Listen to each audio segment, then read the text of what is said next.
What would you say is the best anime to come out of last year? This is a question I've been asking myself as of late, and with 1 month into the new year, the question remains unanswered. This year, a lot of shows started, a lot of shows ended, a lot of shows got a sequel. New battle shonens, new fantasies, new isekais, there's like 50 every year.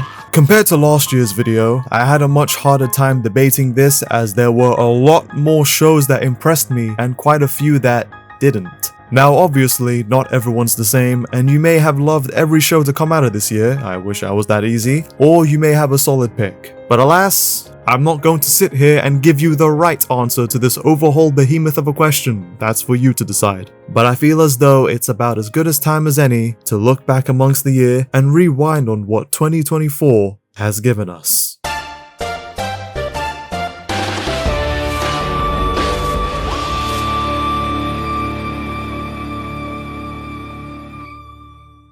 We got a lot of shows returning with newer seasons, the number of which can be quite overwhelming.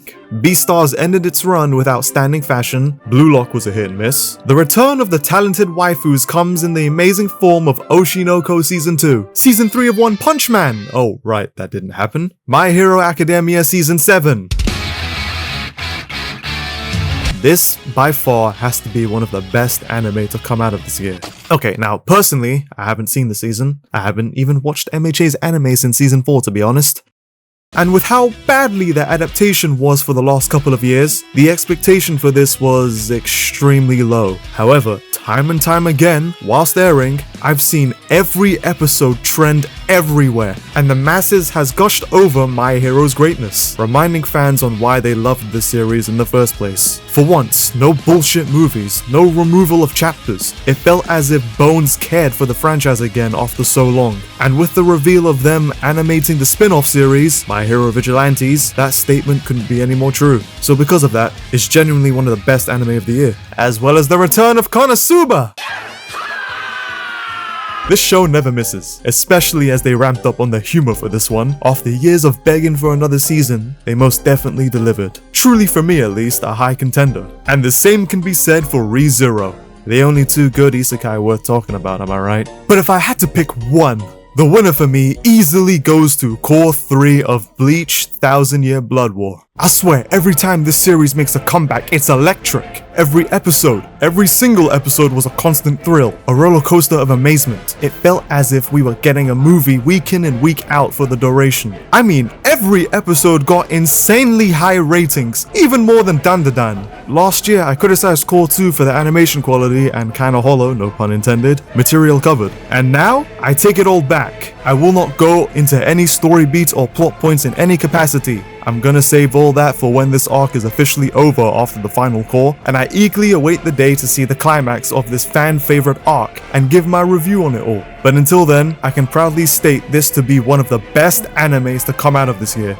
One Piece has been absolutely insane these past 6 years. The adaptation for the Wano and Eggheads arc so far has been amazing, yes, with moments like Garp's Galaxy Impact, Luffy's second bout with Lucci, or the Yonko, all of which, including Egghead's adaptation, were all really strong. However, at this point, it's kind of an expectancy for the One Piece anime to be like this, and is even more true with the 6-month break Toei has given the series. So whilst there isn't anything new to say about the mainline adaptation, however, there is a lot to say for the special episode nobody saw coming, the One Piece fan letter. This episode is the best one of the year by far. It absolutely blew me away. Truly one of the most beautiful episodes of One Piece ever put to screen. Directed by the ever so great Megumi Ishitani. I swear man, every time she touches One Piece, you know it's gonna be a good time. Not only has she blessed our eyes with the animation, the cinematography, and overall direction, but once again managed to touch on the hearts of many, as this short film represents the fandom in the best way possible. With the power scaling debates the Marines had at the bar, each of the cast standing over each individual Straw Hat member, and how they have inspired them. Many who watches One Piece come out of it feeling the same. For me, it was that and more. It was a great reminder for me of why I love this series. There was a lot of heart and soul poured into it. A love letter to not only the franchise but the fans of it too. And to this day, it is humbly praised amongst the community.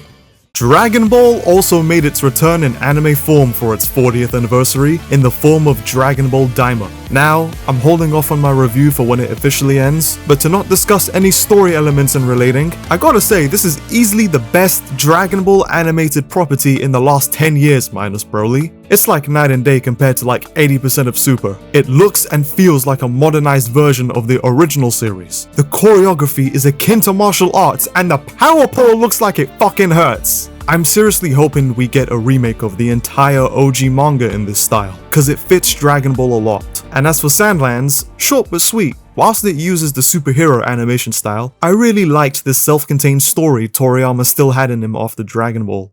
So Frieren is still hitting multiple highs as possible. Everyone was talking about this series and it's no surprise why. Solo Leveling, the manhwa everyone was raving about, finally gets its anime and it wasn't the best. I mean, with artwork displayed in the webcomic, it was always going to be hard to replicate. It's got a great OST and animation studio behind it, but the story is about as bland as your mom's cooking. As far as shonen goes, this is bottom of the barrel. In fact, it's basically an isekai. If it keeps it up though, it'll certainly make a statement. But alas for now, it's not high on my list. Kaiju number 8 on the other hand is spectacular. One of the newest hottest animes of the Shonen Jump roster finally gets its adaptation, and whoo boy, it's bloody amazing. Yes, it's the typical humans fighting demons, or in this case Kaiju's trope, told time and time again. However, it's a blast and honestly tackles the trope in quite a refreshing way. Even boomers can enjoy it. The character designs are epic, the animation is eye-catching, and overall it's made its place in the anime community. Much like Dandadan. These 3 shows being the big 3 of new shonens to come out of this year, with, in my opinion, Dandadan being the strongest easily. On this channel, my thoughts on and review for the latter was displayed through my previous video, check that out, but to summarize for those who haven't seen it, animation is god tier and its story thus far is entertaining. Truly a wonderful romance story rivaled against Blue Box, the show where 2 characters can't decide what sport anime it's meant to be, but that's okay. Manga readers have praised it and thus far it's been enjoyable. The art and animation have been beautifully stunning and amazing to look at consistently. Same can't be said about this show though. I feel like I'm forgetting something. So, with that said, after going through it all, the title of Anime of the Year goes to... I don't know.